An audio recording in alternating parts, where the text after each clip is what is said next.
আসসালামু আলাইকুম রহমতুল্লাহি ওয়া বারাকাতুহু।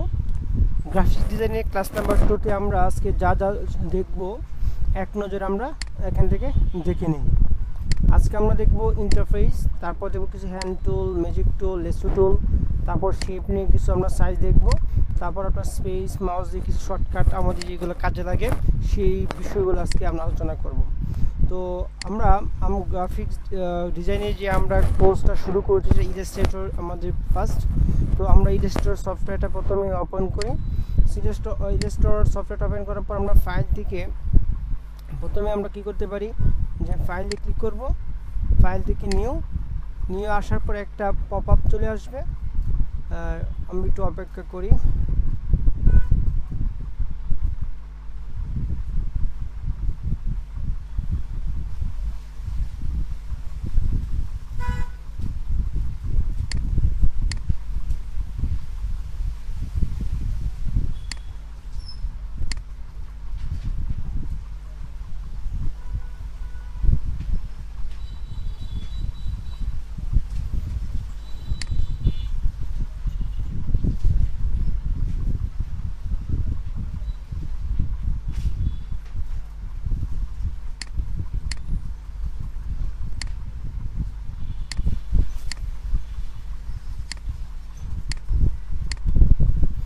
Okay fine. তো আমরা প্রথমে দেখব ইন্টারফেসে যে টুলস মেনু আর প্লেট অপশন। এটা কি যে আমাদের সফটওয়্যার ওপেন করার পর যে প্রথমে যে হাতের যে বাম পাশে যে অংশটুকু থাকে সেটাকে আমরা কি বলি, সেটাকে আমরা বলি টুলস বার বা টুলস অপশন বলি। এটা আমরা এখানে ধরে আমরা এদিক সেদিক করতে পারি, ঠিক আছে। ওকে, অনেক সময় এরকম থাকবে, তখন আমরা এই চিত্রে ক্লিক করলে আবার এরকম চলে আসবে, ঠিক আছে। এটা হচ্ছে আমাদের টুলস অপশন। আর একটা হচ্ছে এই পাশে হাতের যে ডান পাশে, এগুলো আমরা প্লেট বলি। এই প্লেটগুলো অনেক সময় থাকবে না, যেমন এখানে কালার লেখা আছে, এগুলো থাকবে না। আমি এটা মনে করেন এটা ক্রস করে ফেললাম ক্যারেক্টার, তারপর কালার চেঞ্জ করে ফেললাম, থাকবে না। তো এই যে প্লেট অপশনগুলো আমরা কোথা থেকে আনি? উইন্ডো থেকে এখানে দেখেন যা মানে কালারে ক্লিক করে দেখেন এক কালার প্লেটটা আমাদের চলে আসছে। তারপর উইন্ডো থেকে মনে করেন আমরা লেয়ারে ক্লিক করে দেখেন লেয়ার অপশনটা চলে আসছে। তার মানে কি আমাদের ওই যে যদি এখান থেকে যে মেনু বারের বাম পাশে যে আমাদের যে আপনার টুলস বক্স রয়েছে আর হাতের ডান দিকে আমাদের কি রয়েছে, এটা হচ্ছে আমরা কি বলি এটাকে আমরা বলি প্লেট বলি। ওকে, তো টুলসগুলো আমি এখানে ক্লিক করলে সিঙ্গেল হচ্ছে, এখানে ক্লিক করলে ডাবল হচ্ছে। আর এখান থেকে কোনো প্লেট যদি চলে যায় তাহলে আমরা কীভাবে এটা নিয়ে আসবো, সেটা আমরা উইন্ডো থেকে ক্লিক করব। উইন্ডো থেকে আমাদের কালার দরকার, কালার নিয়ে আসবো। আমাদের লেয়ার দরকার, উইন্ডো থেকে লেয়ার নিয়ে আসবো। আমাদের দরকার হচ্ছে আপনার মনে করেন যে কী দরকার, যে বলি যে গ্রেডিয়ান্ট দরকার, আমি এখানে গ্রেডিয়ান্ট চলে আসবে। That's okay. তো এটা হচ্ছে আমাদের ইন্টারফেসের যে টুলস মেনু আর প্লেট, এটা গেল। তারপর হচ্ছে আমাদের উইন্ডো থেকে ওয়ার্ক স্পেস আর টুলস, এটা আবার গুরুত্বপূর্ণ। অনেক সময় আমরা কী করি, এই টুলসগুলো থাকে না। মনে করেন আমি দেখেন উইন্ডো থেকে যদি আমি ওয়ার্ক স্পেসটা যদি আমি এখানে ক্লিক করি, এখান থেকে যদি আমি মনে করেন দিলাম যে ওয়েব দিয়ে, দেখেন এখন বর্তমানে এখানে কিন্তু অপশন নাই। তো উইন্ডো থেকে যদি আমি ওয়ার্ক স্পেসে ক্লিক করি, এখান থেকে ওয়েবে ক্লিক করি, দেখেন আমাদের কিন্তু এখানে যে পর্যাপ্ত কন্ট্রোলার যে কন্ট্রোল করার অপশনগুলো, যে আমাদের টুলসে যে অনেকগুলো অপশন এখানে চলে আসছে। তো সেক্ষেত্রে আমরা যদি আবার উইন্ডো থেকে এখানে দেখেন আবার উইন্ডো থেকে আসার পরে এখানে টুলসে কিন্তু অনেকগুলো অপশন নাই। তো না থাকার কারণে এটা কোথায় আছে, উইন্ডো থেকে যে টুলস বার, এই টুলস বারে এখানে বেসিক দেওয়া আছে। আপনি যদি অ্যাডভান্সে ক্লিক করেন এখানে কিন্তু অনেক টুলস চলে আসছে, রাইট। এখানে দুইটা জিনিস খুবই গুরুত্বপূর্ণ। একটা হচ্ছে উইন্ডো থেকে যদি আমরা ওয়ার্ক স্পেসে যাই, যে ওয়ার্ক স্পেসে আমরা যদি ওয়েব দিই তাহলে আমাদের অনেকগুলো কন্ট্রোল চলে আসবে। আর আরেকটা বিষয় হচ্ছে কি উইন্ডো থেকে আমাদের কি টুলস বার, এখান থেকে যদি বেসিক থাকে তো আমাদের অল্প কয়েকটা বেসিক টুলগুলো আসবে। আর যদি আমরা এখান থেকে কী করি যে আপনার টুলস বার, এখান থেকে যদি আমরা অ্যাডভান্স ইউজ করি তাহলে আমাকে অ্যাডভান্স টুলগুলো চলে আসবে। আশা করি আমাদের এই জিনিসগুলো বুঝতে পারছেন। এখন দেখো আমরা হ্যান্ড টুলটা আমরা দেখি। হ্যান্ড টুলটা হচ্ছে কি আমাদের কাজ করার সময় আমাদের অনেক ক্ষেত্রে কী হবে কি যে আমাদের এদিক সেদিক মুভ করতে হয়। তো এখান থেকে এখানে হ্যান্ড টুল আছে, হ্যান্ডে ক্লিক করে কিন্তু আমরা এদিক সেদিক লড়াইতে পারি। এটা একটা শর্টকাট আছে, আমরা তো শর্টকাটগুলো মনে রাখি। এখন আমি বিতে আছে মনে করেন, অত সিলেক্ট করলাম। এখন আমরা যদি এখানে যদি আমরা এইচে ক্লিক করি, দেখেন এইচ ফর হ্যান্ডে যদি আমরা ক্লিক করি তখন কিন্তু হ্যান্ড হচ্ছে। তো আরেকটা শর্টকাট আছে, সেটা হচ্ছে আমাদের যে স্পেস আছে, হ্যাঁ, আমরা স্পেস দিয়ে থাকি, স্পেসে ক্লিক করলেও কিন্তু আপনার হ্যান্ড টুলটা চলে আসবে। তো হ্যান্ড টুল আমাদের কাজে লাগবে। আরেকটা হচ্ছে হ্যান্ড টুলটা অনেকটা আমাদের কাজে লাগে। তারপর আমরা ওয়ালটার দূরে যদি দিই, দেখেন ওয়ালটার দূরে মাউসের চাকা ঘোরাইলে কিন্তু ছোটো বড় হচ্ছে, হ্যাঁ। আবার কন্ট্রোল ধরে মাউসের চাকা ঘোরাইলে থেকে এদিক সেদিক হচ্ছে, আমার বামে ডানে চলে যাচ্ছে কন্ট্রোল ধরে। আবার শিফট ধরে মাউসের চাকা ঘোরাইলে উপরে যাচ্ছে। আবার যদি মনে করি আমরা এটা হারায় গেছে, হ্যাঁ, আমরা খুঁজে পাচ্ছি না, এটা কোথায় আছে পাচ্ছি না, কন্ট্রোল জিরোতে ক্লিক করলে কিন্তু দেখেন একবার প্রথমে চলে আসছে। এই শর্টকাটগুলো কিন্তু আমাদের যে কন্ট্রোল জিরো, মনে করেন আপনার কাজ করতেছেন, কাজ করার সময় যে আপনার এটা মনে করেন দূরে কোথাও চলে গেছে, আপনি খুঁজে পাচ্ছেন না, এরকম হতেই পারে, এরকম দূরে কোথাও চলে গেছে, এখন কী করবেন, তখন কন্ট্রোল জিরো দিলেই কি এটা প্রথমে চলে আসবে। ওকে ফাইন, আমার উপরে নেওয়া দরকার, শিফট ধরে নিলে ওই জায়গায় উপরে নিচে চলে যায়, উপরে নিচে আসতেছে, হ্যাঁ। এখন মনে করেন এটা আমার মাঝখানে দরকার, কন্ট্রোল জিরো দিলাম, আবার বামে চলে গেলো, বামে ডানে চলে গেলো, আপনার কী অবস্থা জানেন না, হারায় গেছে, কন্ট্রোল জিরো দিলে আবার ঠিকঠাক চলে আসবে। এই শর্টকাটগুলো আমাদের খুব ভালো করে জানতে হবে। যাই হোক, তো আমাদের হ্যান্ড টুলটা বুঝলাম। আর জুম টুল হচ্ছে মনে করেন যে আমি একটা কাজ করতেছি, আমি মনে করেন আমি সে একটা এম দিয়ে কিন্তু এটা শিখাইলাম যে আপনার রেক্ট্যাঙ্গুলার টুল নিয়ে আমি কাজ করতেছি। এটা একটু আমি এমনি একটা শেপ নিলাম। এবার শেপ নেওয়ার পরে আমি এটা চাচ্ছি যে এটা ফিল কালারটা আমি নান করে দিলাম, আর এটা স্ট্রোক কালারটা এখানে বাড়িয়ে দিলাম। এই স্ট্রোক কালার নিয়ে আলোচনা করবো, স্ট্রোকটা বাড়িয়ে দিলাম। যাই হোক, তো প্রথমে যদি আমি চাচ্ছি যে জুম করার জন্য, আমি কন্ট্রোল প্লাস দিলেও জুম হয়, কন্ট্রোল মাইনাস দিলেও কি জুম ইন জুম আউট আমাদের কাজ করতে। এখানে জুম টুল আছে, এখানে যদি আপনি যদি ক্লিক করেন, নর্মাল যদি প্লাসে শুধু ক্লিক করতেছেন তো জুম হচ্ছে আর এসে চলে যাচ্ছে, যে শুধু আপনার জুম টুল ধরবেন আর মাউসের লেফট বাটনে ক্লিক করবেন, জুম হচ্ছে। আবার যদি ওয়ালটার দূরে মাউসে ক্লিক করেন তখন কি আবার এটা কি মাইনাস হচ্ছে, হ্যাঁ। নর্মালি ক্লিক করলে প্লাস, এখন মাইনাস করতে চাচ্ছেন, ওয়ালটার দূরে ক্লিক করে এটা কী হবে, মাইনাস হবে। তাহলে এই জুম টুলের কাজ। আরেকটা বিষয় হচ্ছে আমি চাচ্ছি যে নির্দিষ্ট অংশ এইটুকু শুধু আমি জুম করবো, শুধু এইটুকু, তখন দেখেন আমরা যদি ওয়ালটার দূরে, হ্যাঁ, শুধু ওয়ালটার দূরে শুধু নির্দিষ্ট করে এই দেখেন আমি এইটুকু চাই, শুধু দেখেন আমি শুধু মাউস জুম টুল ধরে মাউসের চাকা এখানে ক্লিক করতে হবে, শুধু আমি নির্দিষ্ট অংশটুকু চাই, তখন কিন্তু এভাবে কি আমাদের কাজ করতে পারি। ওকে, কন্ট্রোল মাইনাস দিলাম, আমি কন্ট্রোল জিরো দিলাম, আগের মতো চলে আসলো। এটা হচ্ছে জুম টুলের কাজ। তো জুম টুলের কাজটা কি, প্রথমে জাস্ট করলে আমি আবার বুঝাই, জুম টুলের কাজ হচ্ছে প্রথমে জুমে ক্লিক করে মাউসের চাকা ঘোরা, এটা জুম হচ্ছে কিন্তু ভাই। আর যদি আমি চাচ্ছি মাইনাস করার জন্য ওয়ালটার ধরে মাউসে ক্লিক করলেই হবে, ওয়ালটার ধরে মাউসে ক্লিক করলেই হবে। আর আমরা নর্মালি এটা কন্ট্রোল প্লাস দিলেও বড় করতে পারি, কন্ট্রোল মাইনাস দিলেও আমরা শুরু করতে পারি। জেসে কি হ্যান্ড টুল জুম টুলে খুবই কাজে লাগবে, তাই না? Okay fine. তারপর আমরা কি দেখব যে ম্যাজিক টুল। তো ম্যাজিক টুলের কাজটা হচ্ছে কি, দেখেন আমি অনেকগুলো শেপ নিলাম, মনে করেন যে আমি শেপ নিলাম, এর একটা আমি এটা সিলেক্ট করলাম, ডিলিট করলাম।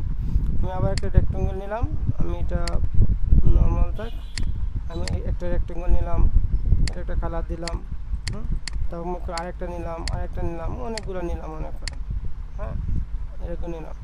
এখন আমি যদি মনে করি এটা একটা কালার দিলাম, আমি এটা এই কালারটা দিলাম, তারপর মনে করেন এটা দিলাম, সে আরেকটা কালার দিই, এটা একটা টুল আছে, হ্যাঁ, এই জায়গায় আই ড্রপার টুল, আমি যদি এটা সিলেক্ট করে ক্লিক করি এটা কালার হয়ে যাবে, ঠিক আছে না? আমি এটা নিলাম, ওকে ফাইন। এখন দেখেন এই যে হচ্ছে এটা আমাদের ম্যাজিক টুল, আমি চাচ্ছি শুধু যে গ্রিন কালার শুধু সিলেক্ট করার জন্য, আমি যদি এটা সিলেক্ট করি, আবার যদি শিফট ধরে এটা সিলেক্ট করতে হবে, এটা আলাদা সিলেক্ট করতে হবে, সময় সাপেক্ষ ব্যাপার, তারপরে ক্লিক করলে চেঞ্জ হচ্ছে। বাট আমি যদি ম্যাজিক টুলকে ধরি, আমি চাচ্ছি এই হলুদের মতো যে রং কালারটা, এটাকে যদি আমি ক্লিক করে দেখেন সবগুলো চেঞ্জ, ওটি একটা ক্লিকে আমার সবগুলো কালার চেঞ্জ হয়েছে। যখন আপনি অনেকগুলো লেয়ার নিয়ে অনেক শেপ নিয়ে কাজ করেন, কালার চেঞ্জ করতে হবে, তখন আমাকে এটা ধরবেন, তারপর শিফট দিয়ে এটা ধরবেন, তখন কষ্ট হয়ে যাবে। অথবা এবার ধরলে সবগুলো ধরতে পারতেছি, কিন্তু না, আমি চাচ্ছি শুধু এই কালারগুলো সিলেক্ট করবো। তখন কী করা যায়, শুধু ম্যাজিক টুল দিয়ে এখানে ক্লিক করলে এই কালার দেখেন এই তিনটা সিলেক্ট হয়ে গেছে। এটা হচ্ছে ম্যাজিক টুলের কাজ। তারপর হচ্ছে আরেকটা টুল দেখবো, সেটা কি আমরা এখানে আছে যে কি আছে, লেসি টুল। এটাও একটা লেসি টুল সিলেক্ট টুলের মধ্যে কাজ করে। যেমন মনে করেন আমি চাচ্ছি যে শুধু এইটা সিলেক্ট করবো, তখন আমি কীভাবে করতে পারি, এখানে ক্লিক করা যায়, শিফট ধরে এখানে ক্লিক করা যায়, তাই না?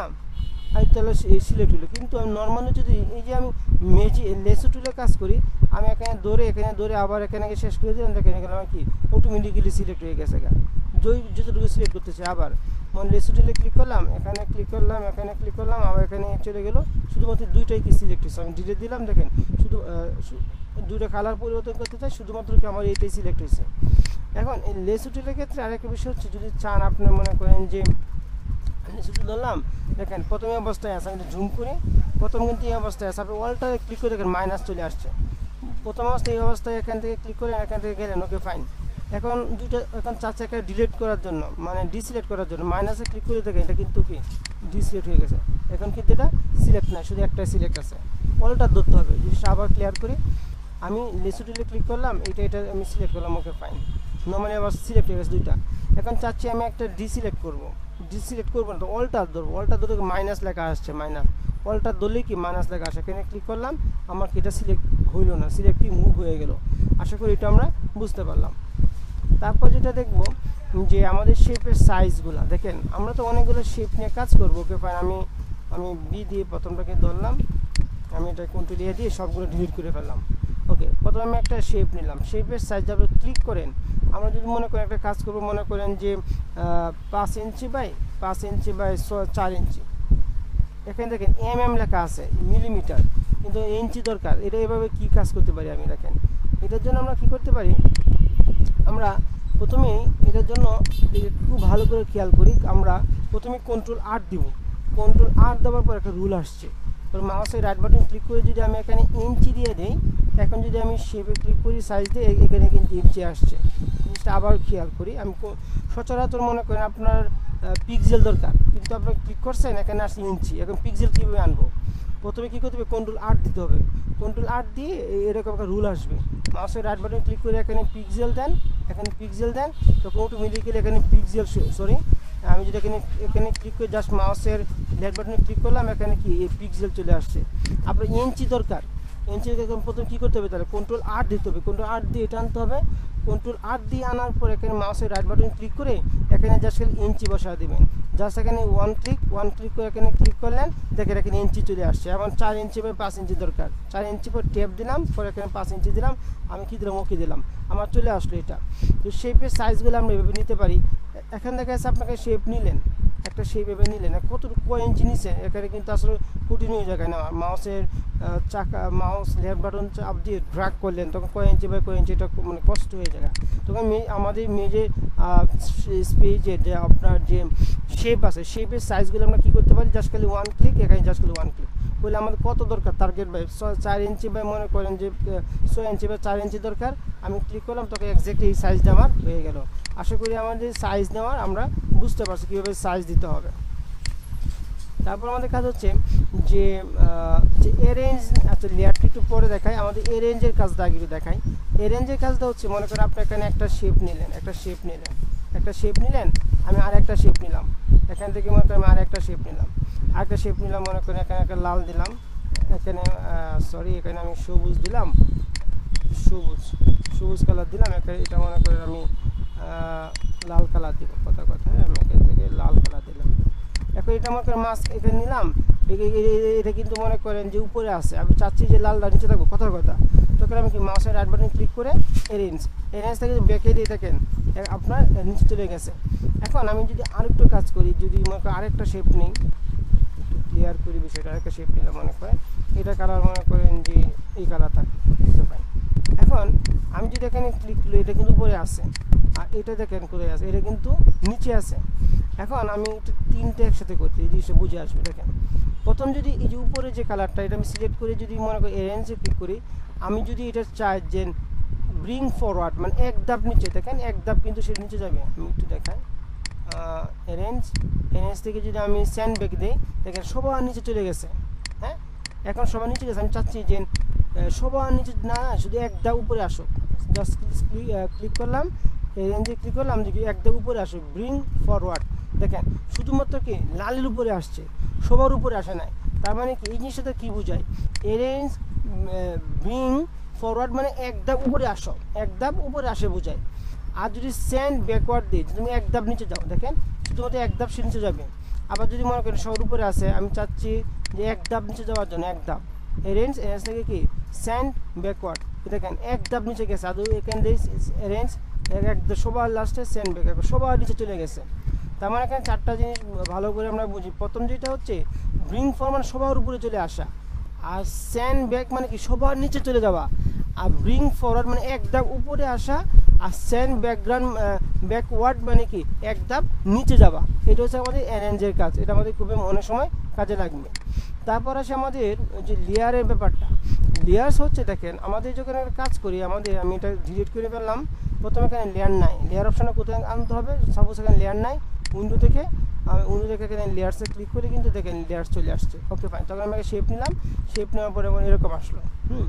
এখন দেখেন একটা এখানে অপশন চলে আসছে, একটা লেয়ার লাল চলে আসছে।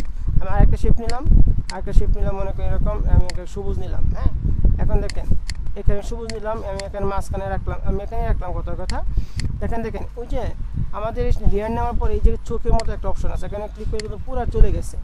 এটা কিন্তু একবারে মার সন্তান হচ্ছে এগুলা। আমি চাচ্ছি যে না, শুধুমাত্র এখান থেকে আমি শুধুমাত্র সবুজটা ডিলিট করবো। এখানে সবুজের যে সবুজ কালারের সাথে একটা চোখ আছে, এখানে ক্লিক করলে সবুজটা চলে যাবে। এই লেয়ারটা কীভাবে আনবেন, আমি আবার দেখাচ্ছি, উইন্ডো থেকে লেয়ারে ক্লিক করলে কিন্তু এই অপশনটা চলে আসবে। হ্যাঁ, তখন আমাকে লালটা আমি ডিলিট করবো, তো এখানে ক্লিক করলে চোখের লালটা চলে যাবে। আমি চাই সম্পূর্ণ বাদ দিব, তার মানে যে এটার ভিতরে কিন্তু এগুলো আছে, আমি এখানে ক্লিক করে কিন্তু সব চলে গেছে। আবার যদি আমি সিলেক্ট করতে চাই, আমি এখানে দৌড়ে দেবো, শুধুমাত্র লালটা সিলেক্ট করবো, এখানে শুধু লালটা সিলেক্ট হবে, শুধু সবুজ গ্রিনটা কালারটা সিলেক্ট করবো, এখানে গ্রিনে ক্লিক করে শুধু গ্রিন কালারটা সিলেক্ট হচ্ছে। তো আমি লেয়ারের মাধ্যমে সিলেক্ট করা যায়। আবার চাচ্ছি যে আমি লেয়ারের মাধ্যমে যে আমি এখানে রাখলাম, আমি চাচ্ছি যে সবুজ কালারটা লালে নিচে আসো, এই মাউস ক্লিক করে এটা ড্রাগ করেন, আমি নিয়ে আসতেছি, ড্রাগ করে নিয়ে আসেন, দেখেন অর্থাৎ আমাদের যে গ্রিন কালারটা এর নিচে চলে গেছে। এটা হচ্ছে আমাদের লেয়ারের কাজ। ওকে, এই লেয়ারটা আমাদের অনেক সময় কাজে লাগবে, কারণ আপনি কাজ করতেছেন, মনে করেন আপনার গ্রিন সিলেক্ট করা দরকার, মনে করেন আরেকটা শেপ নিলাম, সাপোজ আমি এখানে নিলাম। হ্যাঁ, এখন নেওয়ার পর এটা মনে করেন সবার নিচে একটা কালার দিলাম, এটা সবার নিচে স্যান্ড রেঞ্জে ক্লিক করার পরে একবারে স্যান্ড টু ব্যাক। এখন আমি এটা কীভাবে সিলেক্ট করবো বলুন তো, নিচেরটা আমি কীভাবে সিলেক্ট করা সম্ভব না। তখন যদি এখানে ক্লিক করি, এখানে ক্লিক করলে কিন্তু সিলেক্ট হচ্ছে, তাহলে লেয়ারটা আমার কত প্রয়োজন, সুতরাং আমাদের লেয়ার জানতে হবে। ওকে ফাইন, তো লেয়ার জানার পরে আমাদের একটা দরকার কী আছে, কি স্ট্রোক। এই স্ট্রোকটা আসলে কি দেখেন, স্ট্রোকটা হচ্ছে এটা আমাদের স্ট্রোক হচ্ছে প্রথম হচ্ছে আমাদের ফিল কালার, আর একটা আমরা কী বলি স্ট্রোক কালার, রাইট। আমি এখানে ক্লিক করলাম, ক্লিক করার পরে আমি চাচ্ছি যে এখানে ক্লিক করে যে আমি চাচ্ছি এটা হচ্ছে আমাদের কি ফিল কালার। তো ফিল কালারটা আমি নান করে দিলাম। তো ফিল কালারটা নান করে দিলাম, বাইরে যেটা থাকে এটা হচ্ছে স্ট্রোক কালার, অর্থাৎ বাইরে কিনার যেটা এটা স্ট্রোক, আর ভিতরে যেটা এটা কি ফিল, বাইরেটা স্ট্রোক। এখন আমি সিলেক্ট করলাম, দেখেন সিলেক্ট করার পরে আর এখানে কিন্তু স্ট্রোক বাড়াইতে পারি, হ্যাঁ। স্ট্রোক বাড়ানোর পর এখানে আরেকটা অপশন আছে, এখানে যে আমি ক্লিক করি কীরকম যে চাচ্ছি দেখেন একটা এরকম। হ্যাঁ, তারপর মনে করেন যে আমি এটা না বুঝে আমি লাইন টুল দিয়ে বুঝাই, নর্মাল আমি লাইন টুল দিলাম, এটাকে আমি লাইন টুল দিয়ে বুঝালে সুন্দর হবে আশা করি। আমি লাইন টুল দিলাম, এটাকে নান করে দিলাম, আমি এখানে স্ট্রোক করে দিলাম, মনে করি এটা স্ট্রোকটা বাড়িয়ে দিলাম। হ্যাঁ, স্ট্রোকটা বাড়িয়ে দিলাম। এই স্ট্রোক অপশনটা আমাকে যদি না থাকে, আমরা কী করতে পারি যে উইন্ডো থেকে এখানে যে স্ট্রোক MNOPQRS, এখান থেকে কিন্তু স্ট্রোকে ক্লিক করলে, যে স্ট্রোকে ক্লিক করে কিন্তু স্ট্রোকের প্রপার্টিগুলো চলে আসবে। যে স্ট্রোকে কই চলে গেছে, স্ট্রোকে দেখেন, যাক এটা নিয়ে আসতে হবে, অনেকগুলো অপশন চলে আসবে। এখন দেখেন এর মজার বিষয় হলো এই যে স্ট্রোকটা এখানে ক্লিক করার পরে দেখেন এখানে আছে ক্যাপ আছে। যদি আমি নর্মালি যদি এখানে ক্লিক করে দেখেন দুই পাশে গুল করার প্রয়োজন, দেখেন আমি কিন্তু এটা গুল করে পারছি, আর একটু বাড়াই দিই। আমি এখানে ক্লিক করলাম, আমার মনে করি একটা আছে ক্যাপ আছে কর্নার, আমি কর্নারের জন্য আমি একটা কাজ করি, রেক্ট্যাঙ্গেল নিই, এই জিনিসটা বুঝে আসবে। আমি রেক্ট্যাঙ্গেল নিলাম, দুটো, একটা রেক্ট্যাঙ্গেল আর লাইন কিন্তু দুটো ভিন্ন জিনিস। রেক্ট্যাঙ্গেল ক্লিক করে যে কর্নার, যদি আমি কর্নার এখানে ক্লিক করে দেখেন, এই দেখেন কর্নারগুলো কি সুন্দর করে স্ট্রোকের কর্নারগুলো একটু বাঁকা হয়ে গেছে। আবার সিলেক্ট করলাম, আবার যদি চাই যে আমি দেখেন আমি এখানে ক্লিক করি, নর্মাল হয়ে গেছে। আমি এখানে ক্লিক করে যদি চাই যে এখানে ক্লিক করে দেখেন এটা হয়ে গেল। আবার আরেকটা বিষয় হচ্ছে খেয়াল করি, এটাকে আমি এক মিনিট আমি এটা কী করলাম, নিয়ে আসার পরে আমি এটা ক্লিক করার পরে এখান থেকে জাস্ট করে এখানে ক্লিক করলাম, দেখে এটা কিন্তু হইলো। আবার এখানে ক্লিক করলাম, এটাও কিন্তু হইলো। ডিফারেন্টটা কি দেখেন, আমি সিলেক্ট করার পরে এটা বাহির থেকে হয়েছে, আবার এটা সিলেক্ট করার পরে কি দেখে এটা কিন্তু ভিতর থেকে আসছে, এই হচ্ছে ডিফারেন্ট। আর একটা বিষয় হচ্ছে আমি একটা স্ট্রোক ক্লিক করলাম, ক্লিক করে নিলে এখানে একটা শেপ নিলাম, আমি নর্মাল আগের মতো নিয়ে আসি, আগের মতো নিলাম, এখান থেকে স্ট্রোক বাড়িয়ে দিলাম, এখান থেকে স্ট্রোক বাড়িয়ে দিলাম, এটা কীভাবে আনতে জায়গায়। তারপর এখানে লাইন ড্যাশ লাইন আছে, এখানে ক্লিক করার পর দেখেন এখানে লাইন, একটা সংখ্যা বাড়াতে পারেন, 12 জায়গায় মনে করেন 20 দিতে পারেন, এন্টার বেড়ে যাবে। তো এইভাবে আমরা কী কাজ করি, স্ট্রোকের কাজ করে থাকি। তো আশা করছি আপনারা বুঝতে পারছেন যে আমাদের কন্ট্রোল স্ক্রল স্পেস মাউস মানে কি। স্পেস মাউস হচ্ছে আমি যদি স্পেস ধরলাম, স্পেসের ধরে মাউস ঘুরে হ্যান্ডেল চলে আসছে, এটা শর্টকাট। স্পেস ধরে মাউসের চাকা ঘুরালে কি হ্যান্ডেল চলে আসছে। আবার কি আছে কন্ট্রোল স্ক্রল, কন্ট্রোল স্ক্রল মানে হচ্ছে দেখে কন্ট্রোল ধরে যদি আমি স্ক্রল করি দেখেন এদিক সেদিক হচ্ছে, প্রথমে এগুলো দেখাচ্ছি শর্টকাটগুলো। তো আশা করি বুঝতে পারছেন। আজকে এ পর্যন্তই, আল্লাহ হাফেজ।